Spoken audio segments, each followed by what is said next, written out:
네, 오늘 본문은 빌립보서 1장 1절로 18절 말씀, 제목은 복음의 진보입니다. 복음의 진보. 첫째로 복음에서 교제함, 복음으로 교제함, 1절로 8절입니다. 두 번째, 복음의 열매 맺기를 기원함, 복음의 열매 맺기를 기도함, 9절로 11절입니다. 세 번째, 고난 중에도 복음이 진보됨, 고난 중에도 복음이 진보됨, 12절로 18절입니다. 그래서 오늘 본문에는 복음의 진보에 대해서 말하고 있습니다. 1절 말씀에, 여기 이제 빌립보서는요, 사도 바울이 기록한 성경입니다. 이 빌립보서도 로마 옥중에서 이렇게 기록한 것입니다. 그래서 옥중서신이라고 에베소서, 빌립보서, 골로새서, 빌레몬서, 이 네 가지를 옥중서신이라 그렇게 말을 합니다. 1절 말씀에, 그리스도 예수의 종 바울과 디모데는 그리스도 예수 안에서 빌립보에 사는 모든 성도와 또한 감독들과 집사들에게 편지하노니, 빌립보에 사는 성도들에게 편지했습니다. 여기 빌립보서는 데살로니가 옆에 그 헬라 나라의 북쪽에 있습니다. 헬라 나라의 북쪽, 요즘 말하면은 그 그리스죠. 요즘에는 그리스라고 하는데, 그리스 나라 북쪽에 이 바로 빌립보 지방이 있습니다. 이 빌립보는 사도 바울이 유럽에 건너가서 첫 번째로 세운 교회가 빌립보 교회입니다. 그래서 유럽에 가서 이제 소아시아에서, 그러니까 첫 번째로 유럽으로 배 타고 건너가서는 첫 번째로 교회 세운 곳이 빌립보서죠. 빌립보 교회죠. 거기에는 우리가 사도행전 16장에 보면은요, 간수가 이 바울과 실라가 감옥에 갇혔다가 그 다음에는 막 하나님이 역사하셔서 문이 다 열리고 그 옥토가 움직이고, 그래서 그 간수가 자살하려고 하는데 주 예수를 믿으라, 그리하면 너와 네 집이 구원을 얻으리라. 그래서 간수가 구원받고 빌립보 교인이 된 거예요. 그리고 루디아라고 하는 사람이 자주 옷감 장수였었는데, 바울의 복음을 듣고 그 루디아가 예수 믿어 또 이렇게 빌립보 교인이 된 것입니다. 그래서 이 이방 나라에, 그 헬라 나라에 이렇게 교회가 설립이 됐다는 거, 참 이거 대단한 하나님의 능력의 역사이죠. 여기 빌립보에 사는 성도와 또한 감독들과 집사들에게 편지한다 그랬습니다. 감독들은 요즘에 목사와 같은 거예요. 감독, 목사라고도 하고 장로라고도 합니다. 그 다음에 집사들은 봉사하는 직분입니다. 다른 직분도 다 봉사하는 거지만 집사들도 봉사하는 직분이죠. 2절에 하나님 우리 아버지와 주 예수 그리스도로부터 은혜와 평강이 너에게 있을지어다. 성부와 성자의 이름으로 은혜와 평강을 빌어줬습니다. 은혜라고 하는 것은 거저 주시는 모든 거야. 구원의 은혜, 또 진리와 교회와 말씀과 이런 모든 은혜, 그 다음에는 육신적으로 먹을 것과 입을 것, 또 직장과 사업과 가정과 병원과 학교와 국가와 이런 것이 다 참 육신적으로 하나님이 우리에게 주신 것입니다. 첫 번째로는 구속의 은혜를 가르쳐요. 예수님을 믿음으로 구원받았다고 하는 그 은혜를 가르쳐 주는 것입니다. 그 다음에 평강, 은혜 받으면 평강이 오게 되어 있습니다. 평안이 오는 거죠. 참 우리가 예수 믿는다고 해가지고 금방 부자가 되고 금방 병이 낫고 하늘에서 집이 떨어지고 그렇지 않습니다. 금방 진급하고 그렇지 않아요. 우리 예수 믿는 신자들도 고난이 있습니다. 또 우리가 믿자마자 모든 환경이 금방 변화되는 게 아니에요. 그러나 우리가 예수님을 믿으면은 하나님께서 평강을 주십니다. 환경은 아직 변하지 않았지만 그 마음에 하나님의 위로와 평강과 안식과 기쁨과 소망을 우리에게 주시는 거예요. 그게 달라요. 예수 믿는 사람이 그게 다른 것입니다. 다시 말씀드리면 예수 믿는다고 해서 금방 환경이 뭐 변해가지고 만사 형통되는 것이 아니고, 환경은 그대로일지라도 우리 마음에 하나님께서 예수 믿는 신자들에게 평안을 주신다는 거, 평안을 주신다는 거고요. 그 다음에 더 나아가서는 삶에 대한 태도가 달라집니다. 관점이 달라집니다. 예수 믿기 전과 예수 믿음 후와 환경이 금방 달라진 건 아니지만 이 삶에 대한 이 태도가 달라져요. 그래서 과거에는 정말 과거지향적이고 우울하고 답답하고 불평, 불만, 원망, 짜증, 한탄 그런 거였지만 이제 예수님을 믿음으로 소망이 생기고 뭔가 희망이 생기고 이제 잘 살아봐야 되겠다고 하는 그런 의지가 생기고 주 안에서 삶의 가치를 느끼는 거죠. 그러다 보면은 나중에 점점 살다 보면은 환경도 바뀌어요. 하나님의 은혜로 환경도 바뀝니다. 자기 인격도 바뀌어요. 자기 사고방식도 바뀌고 인생관이 달라지고, 그 나중에 보면은 예수 믿기 전에는 지옥과 같았는데 예수 믿은 후에는 이제는 천국이 되는 거예요. 환경이 금방 바뀌지는 않지만 삶의 태도가 바뀌고 우리 마음이 일단 평안하고 그 다음에 환경도 하나님이 우리가 믿음 생활하면서 점점 정말 좋은 환경으로 만들어 주시는 거예요. 그래서 가나안 땅이 젖과 꿀이 흐르는 땅이 된다고 그랬잖아요. 하나님의 은혜로 되는 것입니다. 그 다음에 3절에 내가 너희를 생각할 때마다 나의 하나님께 감사하며 간구할 때마다 너희 무리를 위하여 기쁨으로 항상 간구함은, 바울은 빌립보 교회 생각할 때마다 감사가 나와요. 아, 내가 그 교회를 어떻게 개척했고, 루디아가 어떻게 믿음 지키고, 그 간수가 어떻게 믿음 지키고, 그 가정이 어떻게 구원받고, 그런 걸 생각할 때 감사하고, 그 다음에는 교회가 설립되어서 30명, 50명, 100명, 그렇다고 몇백 명 되는 교회는 아닌 것 같아요. 그렇지만 귀한 거예요. 전혀 예수 안 믿는 나라, 그런 이방 나라, 우상 섬기는 동네에서, 그 헬라 나라는 옛날부터 그 그리스 신화가 있어요. 그리스 로마 신화가 있습니다.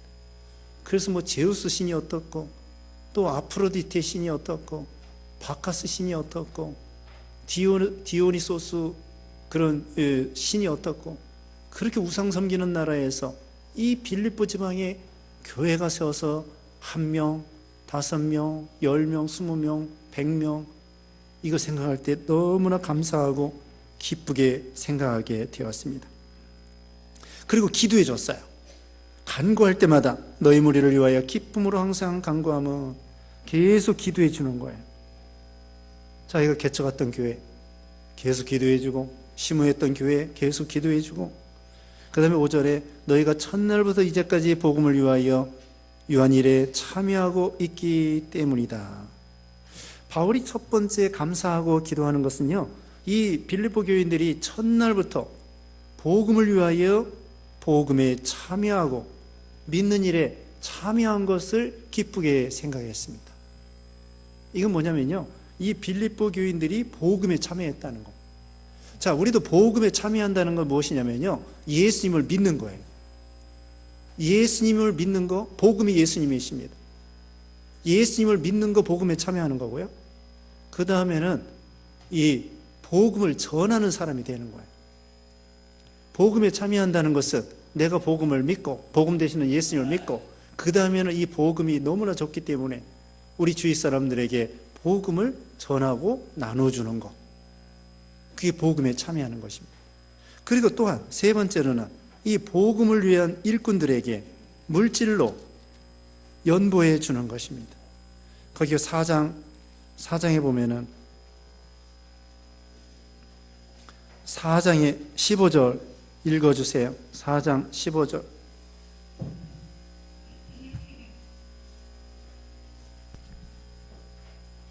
읽어오세요. 우리 아무나. 빌립보 사람들아, 너희도 알거니와 복음의 시초에 내가 마가도냐를 떠날 때 주고받는 내 일에 참여한 교회가 너희 위에 아무도 없었느니라. 네, 복음에 참여한 교회가 너희밖에 없었다 그랬습니다. 그리고 18절 읽어주세요.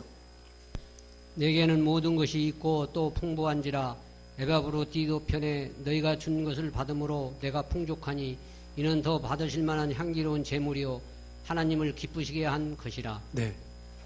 이와 같이 그 하나님 앞에 연보하는 거 향기로운 제물이라고 하면서 지금 15절에 4장 15절에 있는 것처럼 이 빌립보 교인들은 처음부터 개척교회 당시부터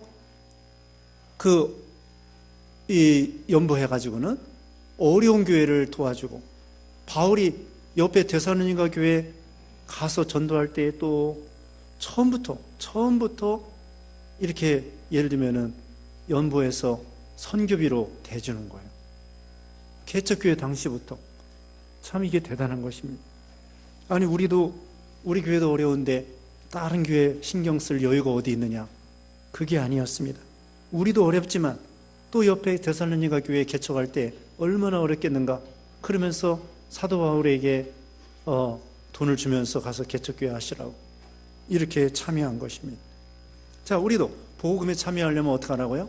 처음에 복음 대신에 예수님을 믿고, 두 번째로는 복음을 전하고, 세 번째로는 물질로 그 전도자들이나 선교사들에게 물질로 후원해주고, 그 다음에 또 기도해주고, 기도해주는 거예요. 그게 복음에 참여하는 것입니다. 여러분이 직접 못하면은 직접 하기가 어렵겠죠. 그럼 교회 연보해서 교회에서는 그걸 가지고 전도하고 선교하는 일에 사용할 수 있도록 그렇게 하는 것입니다. 우리가 연보를 가지고 무슨 일 하느냐? 우선은 교회를 세워나가는 거예요.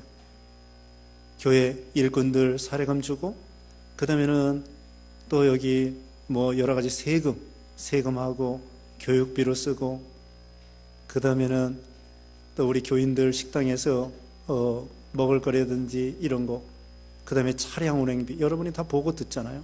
차량 운행비라든지 차량 구입비라든지 이런 데 쓰고, 그 다음에는 또 전도비, 선교비 이렇게 쓰고 이렇게 하는 것입니다. 어쨌든 하나님이 주신 거 가지고 교회를 세워나가는 일에 쓰는 것입니다. 그 다음에 6절, 너희 안에서 착한 일을 시작하시니가 그리스도 예수의 날까지 이루실 줄을 우리는 확신하노라. 착한 일이 뭐냐? 믿는 일이죠. 믿는 일이고 복음 전하는 일입니다. 생명 살리는 일입니다. 7절에 내가 너희 무리를 위하여 이와 같이 생각하는 것이 마땅하니 이는 너희가 내 마음에 있으며 나의 맹인과 복음을 변명한과 확정하며 너희가 다 나와 함께 은혜에 참여한 자가 됨이라. 바울이 감옥에 갇힌 거, 또 복음 전도하는 거, 그런 일에 있어서 이 빌립보 교인들이 서로 합심하여 기도해주고 합심하여 거기에 참여하는 귀한 교회가 되었습니다. 늘 말씀드리지만 선지자의 이름으로 선지자를 영접하면 선지자의 상을 받는다고 했습니다. 소자 한 사람에게 냉수 한 그릇 대접해도 그 상을 잃지 않는다고 말씀했습니다. 8절 말씀에 내가 예수 그리스도의 심장으로 너희 무리를 얼마나 사모하는지 하나님이 내 증인이시니라. 사도 바울이 예수 그리스도의 마음으로 이 빌립보 교인들을 사랑했습니다. 왜? 예수님이 몸된 교회이고 예수님의 피로 값주고 산 교회이기 때문에 성도들을 사랑하고 교회를 사랑하는 것입니다. 9절에 내가 기도하노라 너의 사랑을 지식과 모든 총명으로 점점 풍성하게 하사. 여기 9절부터는 바울의 기도입니다. 바울이 빌립보 교회 성도들을 위해서 기도해 주는 기도의 내용이죠. 우리가 에베소서 배울 때에 1장과 3장에서 바울의 기도에 대해서 두 가지 배웠습니다. 오늘 본문에는 빌립보 여기 1장 9절부터는 또한 바울의 기도가 또 나와요. 자, 바울의 기도가 어떤 식으로 기도했나 우리가 배우시겠습니다. 기도할 때 너희 사랑을 지식과 모든 총명으로 점점 더 풍성하게 하사. 사랑이 지식과 총명으로 점점 풍성하게 되는 그런 신자가 되라. 사랑이 있긴 있지만 더 풍성한 사랑으로. 우리가 히브리서 13장 지난 시간에 1절 배웠죠. 형제 사랑하기를 계속 하라고 했습니다. 끈질긴 사랑, 지속적인 사랑, 끝없는 사랑. 여기도 참 하나님을 사랑하고 이웃을 사랑하고 형제를 사랑하는 데 있어서 지식과 총명으로 점점 사랑이 풍성해지는 거예요. 사랑이 점점 커져야 돼요. 사랑의 인격이 커져야 됩니다. 그게 사랑의 열매를 맺는 거예요. 그래서 우리가 원수까지도 사랑하고, 우리 예수님은 원수까지도 사랑하라고 했는데 자기 형제도 사랑하지 못하니 이거 어떻게 해야 되겠습니까? 그러니까 우리는 참 원수까지, 스데반 집사처럼, 또 다윗처럼, 요셉처럼 자기를 해치는 사람들까지도 사랑할 수 있는 그런 예수님과 같이, 예수님은 가룟 유다도 사랑하고 그 불쌍히 여기고 그랬잖아요. 그와 같이 사랑이 점점 커지는 거예요. 성령의 9가지 열매에 있어서도 첫 번째가 사랑과 희락과 화평과 오래 참음과 자비와 양선과 충성과 온유와 절제라고 그랬죠. 첫 번째가 사랑이란 말이죠. 그 다음에 또 기도의 내용 10절입니다. 너희로 지극히 선한 것을 분별하며 또 진실하여 허물 없이 그리스도의 날까지 이르고, 두 번째로는 선한 것을 분별하며, 그러니까 선한 거 따라가라는 거예요. 옳은 거 따라가고 선한 거, 착한 거, 이런 거 따라가라고 했습니다. 빛의 열매가 착함과 의로움과 진실한 열매라고 그랬죠. 선한 거 따라가야 돼요. 내년에 금년의 표어가 뭐더라요? 금년의 표어가 귀한 생명을 사랑하라, 그것입니다. 내년의 표어는 무엇이냐? 내년에는 선한 마음, 선한 말, 선한 행위, 그게 내년 표어입니다. 뭐라고요? 처음에 선한 마음, 선한 말, 그 다음에 선한 행위. 네, 그런 이제 표어를 가지고 내년에 또 이렇게 다른 박질하는 것입니다. 선한 것입니다. 악한 쪽에 쓰는 것이 아니라 어떻게 하면 선으로 해결할까? 우리 예수님께서 선으로 악을 이기라고 그랬잖아요. 선으로 악을 이겨라. 선한 열매, 선한 것을 분별할 줄 알고 선을 따라가는 것입니다. 선을 심는 거죠. 그 다음에는 10절, 그 다음 하반절에 또 진실하여 허물 없이 그리스도의 날까지 이루고, 진실한 사람, 거짓이 없이 진실한 사람, 네, 이런 신자가 되도록 기도해 주었습니다. 그 다음에 11절에 예수 그리스도로 말미암아 의의 열매가 가득하여 하나님의 영광과 찬송이 되기를 원하노라. 의의 열매를 맺으라는 것입니다. 그의 나라와 그의 의를 구하라고 그랬죠. 옳은 걸 따라가는 거예요. 좋은 열매를 맺히는 것입니다. 불의, 죄악의 열매가 아니고 의로운 열매를 맺어라. 그러면 하나님이 영광을 받으시고 찬송을 받으실 것이다, 그것입니다. 그 다음에 넘어가서 12절입니다. 형제들아, 내가 당한 일이 도리어 복음 전파에 진전이 된 줄을 너희가 알기를 원하노라. 바울이 자기가 당한 일은 뭐냐면요, 감옥에 갇힌 일이에요. 감옥에 갇힌 일이 복음의 진보가 된, 전파에 진보가 됐다는 거예요. 아니, 바울이 감옥에 갇히면은 전도할 수 없을 텐데 왜 감옥에 갇힌 것이 복음의 진보가 됐다고 했을까요? 감옥에 갇혔어도 사도 바울은 거기에 가만히 있지 않았습니다. 옥중에 매인 성도나 양심은 자유 얻었네, 그런 찬송이 있는 것처럼 바울은 감옥에 갇히면서도 전도했습니다. 감옥에서 어떻게 전도했느냐? 여기 13절에 이러므로 나의 매임이 그리스도 안에서 모든 시위대 안과 그 밖에 모든 사람에게 나타났으니. 바울이 감옥에 갇힘으로 그 바울이 누구에게 전도했냐면요, 시위대, 감옥에서 만나는 사람, 경호대, 그러니까 그 가이사 황제를 지키는 사람들, 경호대, 이런 사람들. 또 감옥에 있으면요, 간수도 있고요, 검사도 만나고요, 판사도 만나고요, 변호사도 만납니다.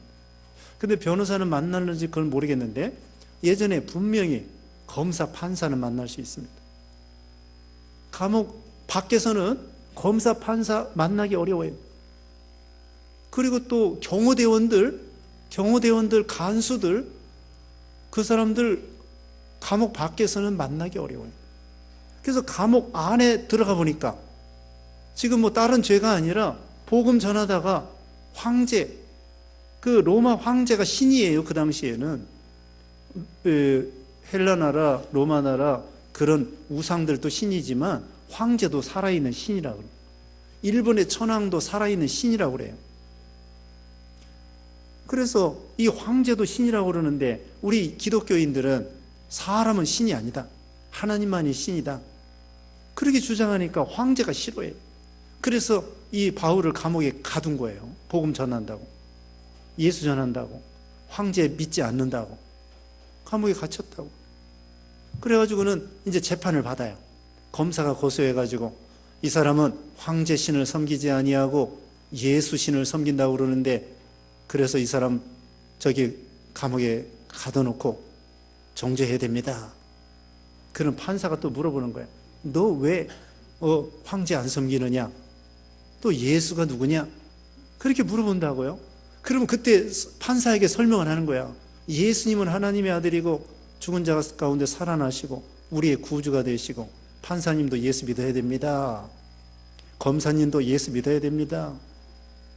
그렇게 전도를 하는 거야. 보통 때는 판사 못 만나요. 또 검사 못 만나요. 근데 감옥에 갇히니까 그런 사람들 만나고 또 얘기하게 되는 거예요. 검사가 신문을 해요. 판사가 또 신문을 해요. 그럼 그때 예수 얘기를 해주는 거예요. 예수. 검사 만나도 예수님 얘기하고, 판사 만나도 예수님 얘기하고. 그러니까 이 복음의 진보가 된 거예요. 이 높은 사람들은 평소에 우리 서민들이 만나기 어렵습니다. 근데 감옥에 갇히니까 판사, 검사 이런 사람들 만나게 되니까 그런 사람들에게 전도하게 되고, 이 사람은 세상에 뭐 살인이나 강도짓이나 이런 것 때문에 감옥에 갇힌 게 아니구나, 예수님 전도하다가 감옥에 갇힌 거구나. 그럼 예수가 누구냐? 왜 황제신을 섬기지 않느냐? 그러면서 따지고 물어보고 바울이 대답하고, 그러면서 이제 전도가 되는 거예요. 나중에는 이 로마 황제의 가족 중에서도 예수 믿는 사람이 있어요. 그런 사람이 있었습니다. 전도 받아가지고. 지금 일본 천황의 황족 중에서도 예전에 일본 갔을 때에 황족의 뭐 천황의 사촌이래나 육촌이래나 그 사람이 교회 나오고 예수 믿기도 하더라고요. 이와 같이 바울이 그래서 복음의 진보가 된 것입니다. 그뿐만 아니라 감옥 안에는 죄수들이 있어요. 별 죄수들이 많죠. 그 죄수들에게 전도하는 거예요. 만날 때마다. 그 사람들은 뭐 죄수들 중에는 아주 흉악한 사람들이 있었겠죠. 살인자가 있었을지도 모릅니다. 그래도 바울이 뭐 담대하게 전도하고, 또 어떤 죄수들은 고관들도 있을 수 있습니다. 지금 저 감옥에요, 대통령이 2사람이나 갇혀 있어요. 대통령이 2사람이나. 참 지독해. 대통령을 가둬놓고 대통령 2사람이나 가둬놨습니다. 그러니까 평소에 대통령 못 만나. 그런데 감옥에 갇힌 대통령은 죄수들이 만날 수 있어요. 간수도 만나고 대통령도 예를 들면은 저기 국세청장도 만나고, 또 뭐 예전에 국방부 장관 했던 사람이나, 예를 들면은 그런 사람들이 감옥에 종종 온다고요. 요셉도 감옥에서 누구를 만났는가 하면은 떡관 한 장하고 술관 한 장, 그러니까 술 장관, 왕에게 음식을 공급해주는 음식 장관. 여러분, 술 장관, 음식 장관이요, 대단히 신임을 받을 만한 사람들이 합니다. 왕이 먹는 음식, 빵하고 저기 포도주 이런 건데 거기다 독약을 타면 왕 죽는 거예요. 그러니까 어떤 사람 세우겠어요? 술 장관하고 떡 장관하고 제일 왕에게 신임받을 만한 사람 세우는 거예요. 그래서 느헤미야도 그 페르시아 왕의 술 관원장이었어요. 그러니까 장관 중에서도 감옥에 갇히는 사람이 있어요. 그럼 그 사람들 만날 수 있습니다. 만나게 되면 전도하는 거예요. 그래서 바울이 감옥 밖에 있으면 밖에 있는 데를 전도하고, 감옥 안에 있으면 안에 있는 데를 전도하고, 그러니까 이 복음의 진보가 잘 되었다 이것입니다. 그러니까 우리는 때를 얻든지 못 얻든지 전도하는 거예요. 어떤 사람은 병원에 입원해서 옆에 있는 사람 전도해가지고 교회 데리고 오시는 분들이 있어요.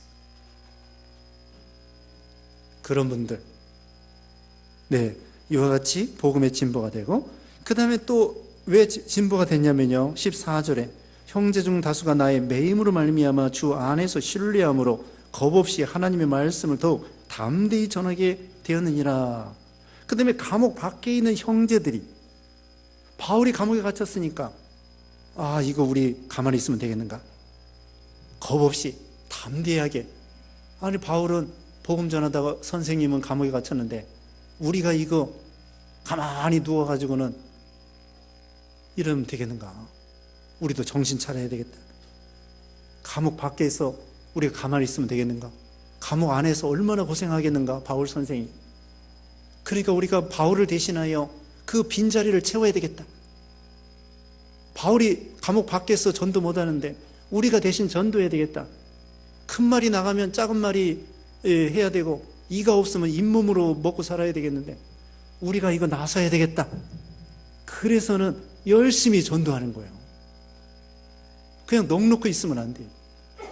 부모님이 없으면 큰 오빠나 큰 언니가 나서가지고 그냥 동생들 챙겨서 열심히 살게 하고, 남편 죽었다고 넋놓고 있지 말고 자녀들과 같이 열심히 일하고, 그래서 먹고 살아야 되는 것처럼. 바울이 없어가지고 그냥 난 모르겠다, 자포자기가 아니에요. 바울 선생님이 없으니까 바울 선생님이 얼마나 감옥에서 고생하는데 우리는 이거 감옥 밖에서 잘 먹고 잘 살고 전도도 안 하고 할 일도 안 하고 이러면 되겠는가? 정신 차리자. 기도 더 많이 하자. 감옥에 갇혀 있는 사람 기도해 주자. 그러니까 이 사람들이 막 믿음이 부쩍부쩍 자라나는 거예요. 믿음이 자라나는 거예요. 바울 선생이 있을 때보다도, 바울 선생이 있을 때는 의지하고 살았는데 이제 바울 선생이 감옥에 갇히니까 정신이 뻗쩍 나가지고는 정신 차려서 우리가 믿는 일을 해야 되겠구나. 그래서 부지런히 전도하니까 이제는 더 잘 되는 거예요. 바울 선생이 있을 때보다도 더 전도도 많이 하고 더 충성하고, 그러니까 더 잘 된 거예요. 이것이 참 이상적인 교회예요. 이상적인 교회라고. 이렇게 교회를 세워야 돼요. 이게 삼자교회입니다. 삼자교회라는 것은 자전, 자치, 자립이에요. 스스로 일꾼을 양육해서 전도하고 또 교회를 세우고, 자립, 경제적으로 다른 교회 의지하지 말고 우리 교회 스스로 연보해서 교회도 세우고 예배당도 세우고 전도도 하고 교육도 시키고 그래야 된다는 거고. 자립, 자전, 자치. 자치라는 것은 또 우리가 지도자를 세워서 교회를 다스리고 인도해야 된다는 것입니다. 그게 삼자교회예요. 그 다음에는 15절 말씀에 어떤 이들은 투기와 분쟁으로, 어떤 이들은 착한 뜻으로 그리스도를 전파하나니 이들은 내가 복음을 변증하기 위하여 세우심을 받은 줄 알고 사랑으로 하나. 근데 어떤 사람은 전도할 때에 투기와 분쟁으로 하는 사람이 있어요. 참 이상하죠. 하나님의 일을 하면서도 억지로 하고 시기심으로 하고 경쟁적으로 하고, 그런 걸 말하는, 순수하게 하나님의 일을 하는 것이 아니라, 순수하게 하는 것이 아니라 투기 분쟁으로 또는 직업적으로 그렇게 하는 사람도 있었다고 했습니다. 그러나 바울은 다 좋아하는 거. 이 사람들은 이단들은 아니에요. 이단들은 아닌데 이 사고방식이 제대로 돼 있지 않죠. 양심을 안 쓰고 투기와 분쟁으로, 하나님이 일을 하더라도 억지로 직업적으로 경쟁적으로 하는 거예요. 우리가 선의의 경쟁은 좋지만 투기와 분쟁으로 하는 건 좋지 않습니다. 예를 들면 같은 집사들끼리, 또 같은 주일학교 교사들끼리 서로 열심히 하나님을 생각함으로 전도하고 하는 건 좋아요. 근데 옆반이 5명이니까 나는 10명 만들어야지. 옆에 교회가 100명이면 내가 심호하는 교회는 200명 만들어야지. 그런 무슨 경쟁으로 하나님의 일을 하는 거예요. 그건 옳지 않습니다. 그런 경쟁이 아니라 하나님 앞에 주님을 바라보고 열심히 충성하다 보니까 다윗과 같이 한 지파의 왕도 되고 전 이스라엘의 왕도 되고 그런 것이지, 시기와 분쟁으로 하는 것이 아닙니다. 사람 바라보고 하는 것이 아니라, 오늘 오전 시간에도 비교했다고 그랬죠? 비교하는 거 좋은 거 아니에요. 무엇이든지 비교하는 거 좋은 것이 아닙니다. 여러분, 큰 교회 다닌다고 자랑할 거 없어요. 아, 어느 교회 다니십니까? 지구촌 교회 다녀요. 사랑의 교회 다녀요. 그 교회 목사님은 훌륭한데 당신은 그러면은 얼마나 믿음 생활을 잘했습니까? 사랑의 교회라고 믿음이 우리나라 제일 큰, 예를 들면 순복음교회다. 순복음교회 다닌다고 해서 그 믿음이 우리나라에서 제 1등일까요? 교회 큰 거 자랑할 거 없습니다. 자기 믿음을 자랑해야지. 교회 큰 거 다닌다고 저절로 믿음이 큰 거 아니에요. 그 목사님이 훌륭한 거지 자기 믿음이 훌륭한 게 아니라고. 근데 괜히 큰 교회 다닌다고 자랑하는 거예요. 자, 이와 같이 투기와 분쟁으로 믿는 일 비교하면 안 됩니다. 누가복음 18장에 보면은 세리의 기도와 바리새인의 기도가 나오는데, 바리새인은 이것도 잘하고 저것도 잘했습니다. 저 세리와도 같지 않습니다. 근데 세리는 감히 하나님을 우러러 볼 수도 없고 가슴을 치면서 주여 나는 주의로소이다. 그때 예수님께서는 세리의 기도를 더 칭찬해 주셨던 것이죠. 이와 같이 비교하지 말 것, 신앙적인 거 비교하지 말고, 또 다른 것도, 우리 아이들도 비교하면 안 됩니다. 언니 동생 비교하지 마세요. 비교하지 말고, 형님 동생 비교하지 말고, 또 집 비교하지 말고, 아파트 뭐 몇 평이라고, 또 동네도 비교한대요. 어디 사느냐고. 나는 경기도 산다고. 당신 어디 사요? 강남 산다고. 그런 것도 비교하고, 그거 얼마나 유치합니까? 그런 거 우린 비교하면 안 됩니다. 아파트 평수 비교하지 말고, 자동차 큰 거 작은 거 비교하지 말고, 또 남편 비교하지 말고, 자식 비교하지 말고, 그냥 내가 돈 벌어서 내 밥 먹고 사는데 뭐 남 신경 쓸 거 뭐 있습니까? 하나님 앞에 하나님의 영광을 위해 살면 되는 거예요. 남의 자식 신경 쓸 거 없고, 남의 집 뭐 비교할 거 없고, 집이 크다고 행복한 거 아닙니다. 그러니까 이 비교할 거 없습니다. 남편도 비교하지 말고, 아내도 비교하지 말고, 자식도 비교하지 말고, 교회도 비교하지 말고, 또 신앙도 비교하지 말고, 비판하지 말고, 그냥 내 신앙 하나님 앞에 내가 열심히 믿음 생활하면 되는 거예요. 남 비교할 거 없습니다. 그 다음에는 여기 17절에 그들은 나의 매임에 괴로움을 더하게 할 줄로 생각하여 순수하지 못하게 다툼으로 그리스도를 전파하느니라. 다툼으로 전파하는 사람도 있어요. 18절에 그러면 무엇이냐, 거칠애로나 하나님의 하나, 거칠애로 하나 참으로 하나 무슨 방도로 하든지 전파된 것은 그리스도니 이로써 나는 기뻐하고 또한 기뻐하리라. 이것도 좋고 저것도 좋고 어쨌든 예수님만 잘 전파되면 좋다, 이런 생각을 한 것입니다. 자, 오늘 두 가지 크게 생각할 수 있습니다. 사도 바울이 이 빌립보 교인들을 위해서 기도해 주는데, 그 복음에 참여하는 자가 되라, 복음에 참여하는 자 말씀드렸습니다. 그 다음에는 자기가 당한 일이 오히려 복음의 진보가 되었다. 우리도 우리 당한 일을 그냥 겉만 보고 낙심할 게 아닙니다. 그게 복음의 진보가 되고 합력하여 선을 이룰 줄 믿고 나가는 거예요. 아니, 처음에 감옥에 갇혔을 때 얼마나 심각하겠어요.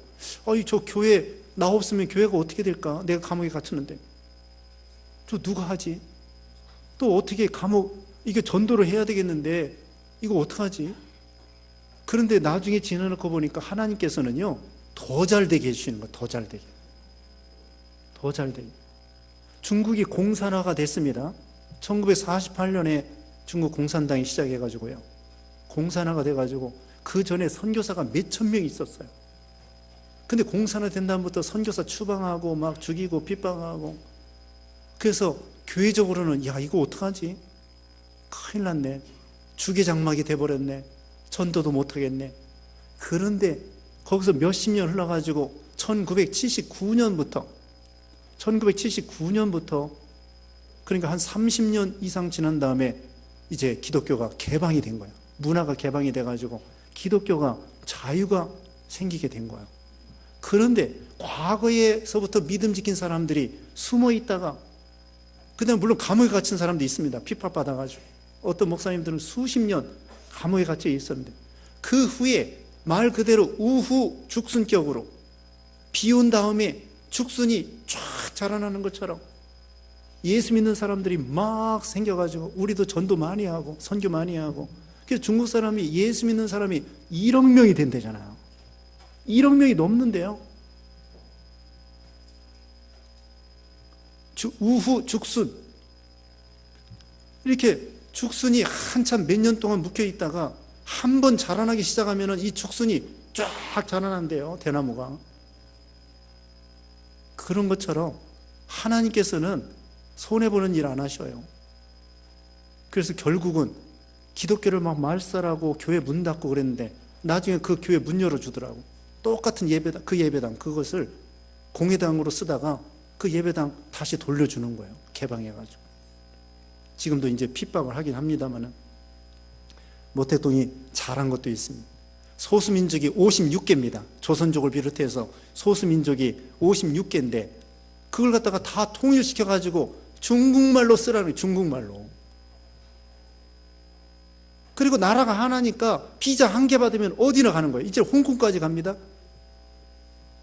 비자 받으면 홍콩도 가고 저기 뭐 서장도 가고 위구르 지역도 가고 티베트 지역도 가고 다 가요. 비자 하나 받으면. 그것도 말도 중국말로 다 통일이 된 거야. 그게 모택동이 좋은 일이라고 해야 되나? 어떻게 해야 되나? 모택동이 잘한 것도 있어요. 기독교를 핍박하고 이렇게 있는데 제가 말씀드린 거 중국을 통일해가지고 비자 하나 가지고 어디든지 가서 선교할 수 있도록 만들어 놓고 또 말 하나로 통일시켜가지고 어디나 가서 중국말로 전도할 수 있게 만들어 놓고 그래서 하나님께서는 합력하여 선을 이루시게 하는 거예요. 여기도 내가 이거 감옥에 갇혔으니까 이거 큰일 났다. 이거 나 이제 끝장이다. 그게 아니에요. 열심히 하다 보니까 하나님께서 저 사람 전도하게 만들고 이 사람 전도하게 만들고 그러니까 우리가 당한 거 어려운 일 당했다고 해가지고 야 이거 큰일 났다. 그게 아니에요. 하나님 무슨 뜻이 있어요. 무슨 뜻이 있다고. 내가 그 집에 시집 가고 내가 그 직장에 가고 거기 하나님의 뜻이 있어요. 내가 왜 이놈의 집에 시집 왔나? 그게 아니고 하나님의 뜻이 있다니까요. 시집에 가보니까 속았다는 거야. 다 속아서 가는 것입니다. 알고는 못 가는 거예요. 알고는 결혼 못해. 다 속아서 가는 거야. 가보니까 정말 참 기가 막히죠. 그런데 살다 보니까 나중에 좋은 날이 와요. 좋은 집도 가고 좋은 아들도 하나님이 낳게 해주시고 하나님이 합력할 선을 이시고 나중에 보니까 다 예수 믿게 된 거야.